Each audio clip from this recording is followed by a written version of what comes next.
Baik, jumpa lagi kita di kanal YouTube satukanindonesia.com dengan saya Marudi Tua Silaban. Ya, pemirsa satukanindonesia.com. Kali ini kita akan bincang-bincang dengan tokoh nasional, anggota Komisi 1 DPR RI. Kita akan membahas berkaitan dengan langkah-langkah dan upaya penyelesaian permasalahan yang ada di Lapago, Papua Pegunungan.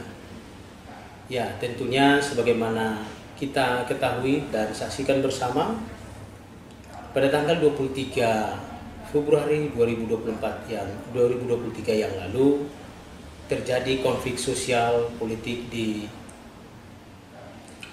distrik Wamena, Kelurahan Sinakma, Kabupaten Jayawijaya, tentunya mengorbankan banyak nyawa warga Nusantara dan juga orang non-orang asli Papua.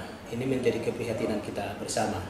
Untuk itu kami dari satukanindonesia.com akan berbincang-bincang dengan anggota Komisi 1 DPR RI, Bapak Akbar Syah Karso Laksono, dari perspektif bagaimana menjaga pertahanan di bumi Papua. Tentunya kita tahu bersama Papua, khususnya Lapago, yang belakangan ini banyak mendapat perhatian nasional dan juga internasional berkaitan dengan beberapa konflik yang terakhir ini kita banyak dinamika yang ada di sana.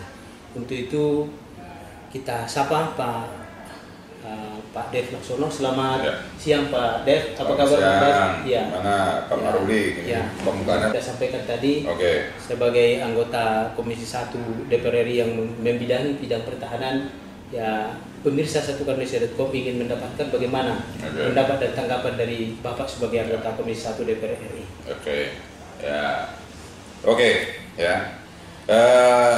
Kepada rekan-rekan semua yang bisa mendengar dan menikmati permasalahan di Papua Tengah, Papua Pegunungan ini, ya ini hampir merata di seluruh Papua. Jadi tidak bisa dilokalisir di satu persoalan. Memang kita bisa menyelesaikan kasus demi kasus, akan tapi kalau permasalahan besarnya itu tidak diselesaikan, gejolak akan terus berjalan. Nah, permasalahannya pun juga diperrumit, tambah kompleks dengan berbagai macam isu. Misalnya isu pendidikan, isu kesejahteraan, lalu juga permasalahan korupsi, terus juga sikap-sikap dengan situasi antara friksi antara suku. Ini semua memperumit. Bahkan pernah ada salah satu mantan Panglima TNI mengatakan bahwa kita harus siap menghadapi bahwa persoalan Papua tidak akan pernah selesai. Memang agak kaget saya mendengar kata dari seorang perwira tinggi TNI bisa sampai bicara seperti itu. Tapi poinnya dia tuh benar bahwa karena persoalannya kita selesaikan satu pasti muncul yang satu, kita meredamkan satu nanti timbul api satu baru. Nah, tapi untuk mengurainya itu memang membutuhkan waktu. Karena mengingat persoalan Papua ini adalah peninggalan dari bukan yang orde baru, orde lama, dia peninggalan dari Belanda yang sudah menciptakan gerakan Papua Merdeka itu dari semenjak ketika Belanda tidak mau melepas Papua kepada NKRI. Mereka terus dorong, tanamkan pemikiran dan juga konsep bahwa Papua itu merdeka, tidak di bawah Republik Indonesia. Nah, tapi kita selalu berusaha untuk membatalkan, kita terus meng-counter hal tersebut. Sekarang ini bagaimana pemerintah itu terus melaksanakan konsep-konsep baru. Jadi persoalan di Papua itu harus diurai satu persatu dan memang tidak mungkin selesai dalam waktu cepat dan waktu dekat.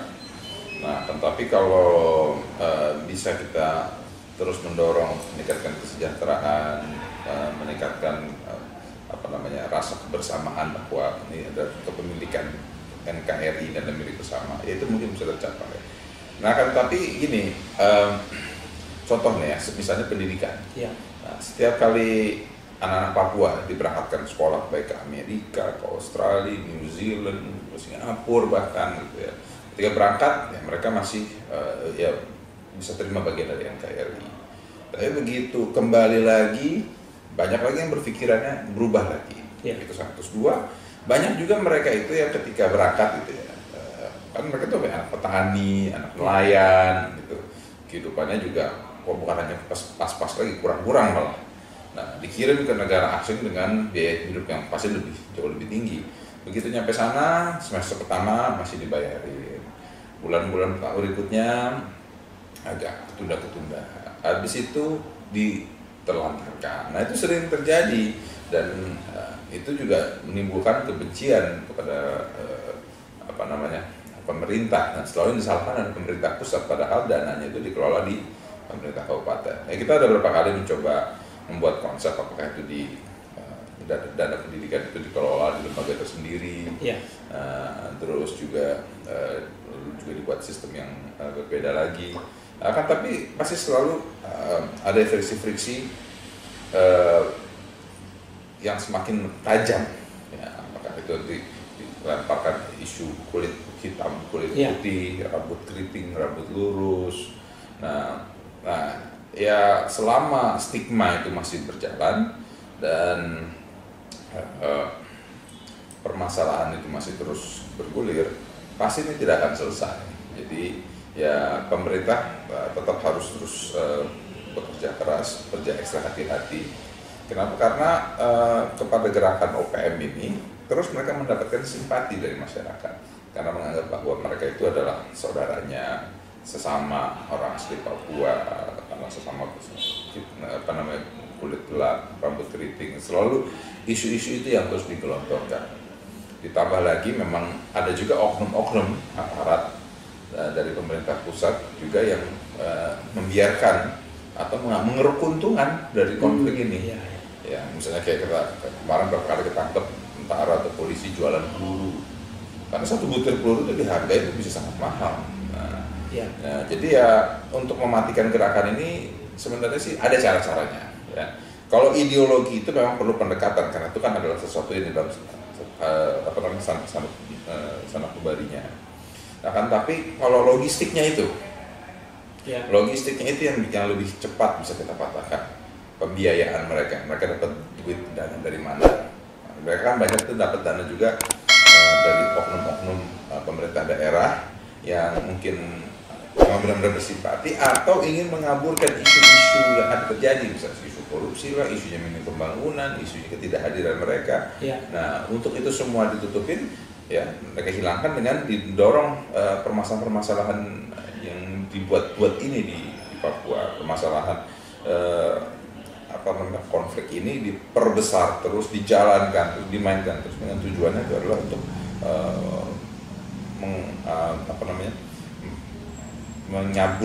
mengaburkan permasalahan-permasalahan utama dan juga kejahatan kriminal ekonomi yang mereka buat melalui apakah itu pencucian uang, korupsi, penipuan dan lain sebagainya. Mereka merenggut hak daripada masyarakat Papua untuk hanya kesenangan dan kepentingan mereka pribadi. Baik. Ya tentunya pemirsa, luar biasa apa yang disampaikan oleh Pak Dev Laksono tadi. Yang menarik Pak, ini mungkin mohon elaborasi lebih jauh. Tadi disampaikan bahwa seseorang mantan petinggi TNI yang mengatakan bahwa masalah di Papua ini diprediksi akan sulit untuk mengakhirinya. Kira-kira dengan adanya informasi seperti ini, apakah ada blueprint yang dibuat oleh pemerintah secara keseluruhan tentunya, baik TNI, Polri dan pemerintah untuk mencari solusi untuk menyelesaikan masalah itu? Ya jujur saya sih secara pribadi belum pernah dijelaskan konsep-konsep apa yang secara garis besar dan panjang dan juga yang mendalam untuk pemerintah lakukan penyelesaian terhadap Papua. Kenapa? Karena pemerintah melihat ini pendekatannya case by case. Misalnya kasus di Papua Tengah, Iya. kasus situasi di Wamena, kejadian ada letupan di mana, itu yang di pendekatannya kasus per kasus, karena bukan dilihat secara keseluruhan dan penanganan jadi blueprintnya itu, akan tapi melihatnya itu adalah Papua adalah bagian dari NKRI. Iya. Nah, salah satu alasan pemerintah itu memecah Papua menjadi berapa sekarang 6 provinsi ya. 6 provinsi daerah otonomi baru. Nah, 6 provinsi DOB di Papua. Ya tujuannya kan juga untuk memecahkan fokus daripada pergerakan OPM, sehingga makin banyak ruang untuk pembagian kekuasaan, pembagian untuk percepatan pembangunan, lebih banyak posisi apakah itu ASN, ASN ataupun juga untuk BUMD setempat. Nah, ya hal ini memang tujuannya sih adalah untuk agar bisa lebih mensejahterakan masyarakat Papua. Nah, jadi bisa jadi mungkin itu konsep yang daripada pemerintah berbuat. Dan ya permasalahan Papua ini kan bukan sehari dua hari. Ini sudah bergulir dari zaman Bung Karno. Tapi ya semakin memanas di era Pak Harto. Tapi waktu itu kan pendekatannya selalu pendekatan militeristik, pendekatan supresif. Untuk kepada OPM tetap harus dilakukan secara ofensif. Ofensif ya? Untuk OPM itu ofensif ya? Defensif dan ofensif gitu ya. Kenapa? Karena yang mereka itu bergerak menggunakan senjata, membunuh warga, merusak fasilitas umum, dan menghancurkan atau menghambat pembangunan ekonomi masyarakat dengan tujuan adalah untuk merusak, menghancurkan NKRI. Baik. Jadi kita pernah pengalaman pahit kehilangan tim-tim. Ya. Dan itu tidak akan pernah terjadi lagi. Saya jamin, saya akan berjuang kemudian bahwa tidak boleh ada lagi Indonesia kehilangan 1 sentimeter pun daripada wilayah kita. Baik. Pak Dev, ini ada pertanyaan kritis ini yang agak kritis lah. Apakah dengan kondisi yang ada di Papua ini bagian daripada sesuatu yang disengaja dipelihara atau bagaimana ini menurut pandangannya? Banyak berpandangan seperti itu. Ya. Banyak yang melihat seperti itu. Akan tapi saya sih tidak mau berspekulatif terlalu dalam, karena biar dimanapun saya melihat masih bahwa Papua ini adalah bagian dari NKRI, dan setiap permasalahan hukum itu harus diselesaikan secara hukum, dan saya tidak mau melakukan penuduhan bahwa ada oknum di dalam pemerintah yang membiarkan. Baik, terima kasih Pak Dev. Tadi Bapak sampaikan bahwa ada sebenarnya kelompok masyarakat ini juga yang masih diragukan semangat nasionalisme dan komitmen kebangsaannya. Apa tanggapan Pak Dev terkait dengan baik itu aparatur sipil negara ataupun TNI dan Polri, katakanlah oknum yang mencoba bermain-main sehingga seolah-olah ini ada konflik ini berkelanjutan di Papua. Bagaimana tanggapan Pak? Ya, kalau dilihat itu, apakah mereka itu ada? Ya, mungkin itu ada. Dan juga sebenarnya bukan mungkin, itu jelas ada. Kenapa saya katakan gitu? Saya pertegas lagi. Karena ya ketangkap berapa kali kan? Aparat TNI Polri menjual senjata, menjual amunisi, terus juga ada banyak juga. Saya katakan banyak itu ya karena jumlahnya lebih dari beberapa pejabat daerah yang jelas-jelas membiayai pergerakan OPM ini. Baik, berarti Pak Dev, kalau dilihat dari semangat kebangsaannya, negara prinsip NKRI-nya, apa kira-kira tawaran Pak Dev untuk seluruh komponen masyarakat bangsa kita guna menciptakan, melahirkan tadi kan mengenai semangat nasionalisme. Pak Dev tadi sampaikan sering ada mahasiswa yang dibiayai, disponsori sekolah di luar, tapi pada akhirnya mereka semangat kebangsaan mereka pudar. Termasuk juga dengan mungkin juga ASN ini. Apa mungkin tawaran dari Pak Dev untuk menciptakan semangat nasionalisme dan kecintaan terhadap NKRI kita ini? Gini. Untuk ngebangun itu ya memang harus dari sistem pendidikan kita. Sistem pendidikan Sistem pendidikan kita yang terus harus memompa rasa semangat kecintaan terhadap NKRI. Dan itu tidak bisa hanya dari sekolah saja, harus dari seluruh kalangan masyarakat, dari mulai sistem pendidikan, sistem kegiatan keagamaan, sistem kebudayaan. Jadi terus dijaga, ditambah, diperkuat filter akan kecintaan terhadap NKRI-nya itu, pengertian tentang berbangsa dan bernegara di dalam sanad kembalinya masing-masing masyarakat, ya, dan khususnya pada masyarakat Papua, sehingga tidak ada lagi pemikiran bahwa kita ini bukan bagian dari NKRI. Atau kita ini antara orang asli Papua dan non orang asli Papua, kan begitu Pak? Berarti perlu ada ini program pemerintah sebenarnya menggalakkan kembali semangat nasionalisme bagi orang asli Papua, kan begitu ya Pak Dev, ya, untuk memelihara persatuan dan kesatuan di Papua. Lalu yang terakhir mungkin Pak Dev ini ya, berkaitan dengan konflik yang terakhir yang terjadi tanggal 23 Februari kemarin itu, dan juga konflik-konflik yang lain, kita berdiskusi dengan Pangko Wilham III, Pak Letjen Kantiasa. Beliau menyerukan perlunya menyelesaikan konflik di Papua ini tidak dibebankan hanya kepada TNI dan Polri. Bagaimana tanggapan Pak? Ya memang tidak bisa.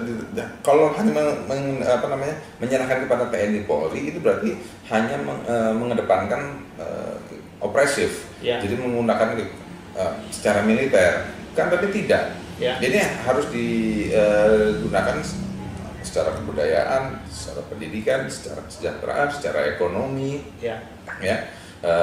Lalu memberikan kesempatan untuk bisa maju di pilkada ataupun di pemilihan DPRD sehingga DPR RI, ruang-ruang politiknya itu harus terbuka, kan, tapi semua itu bisa berjalan secara paralel. Jadi pendidikannya juga harus ditingkatkan, kualitas sumber daya manusia harus ditingkatkan, infrastrukturnya harus full dibangun. Nah, ya permasalahan yang mungkin dulu menjadi kendala, nah ini harus segera dibukakan sehingga terjadi streamlining dan juga pembangunan ekonomi dan pembangunan manusianya itu terus meningkat. Baik, terima kasih Pak Dev. Ini luar biasa. Mungkin closing statement dari Pak Dev ya, karena di sana ini sekarang ini kan warga Nusantara itu masih dalam dibayang-bayangi dengan rasa ketakutan. Bahkan roda perekonomian di sana pun terganggu pasca konflik 23 Februari 2023 yang lalu. Apa closing statement Bapak untuk mencairkan suasana yang ada di Lafago? Ya, tentu tetap perlu sentuhan dari pemerintah pusat, tapi sentuhan itu tidak bisa hanya berbentuk bantuan-bantuan saja, tapi harus ada program berkesinambungan, memastikan keamanan itu terjamin, roda ekonomi itu benar-benar berjalan, sistem pendidikan itu benar-benar bergulir, sehingga masyarakatnya itu mentalitasnya, kenyamanan dan ketenangannya untuk bekerja, nah itu benar-benar terpenuhi, sehingga tidak ada kekhawatiran dan tidak ada lagi perbedaan antara warga pendatang, warga asli, segala macam. Semua itu adalah masyarakat Indonesia yang bermukim di Papua. Baik, terima kasih Pak Dev, terima kasih atas kesempatan kali ini, luar biasa paparannya. Terima kasih Pak Dev, selamat bertugas. Demikian bincang-bincang kami dengan Pak Dev Parsafikar Selaksono, anggota Komisi 1 DPR RI. Pemirsa, demikian saya Marudi Tua Silaban, satukan Indonesia.com, saluran berita pemersatu. Terima kasih.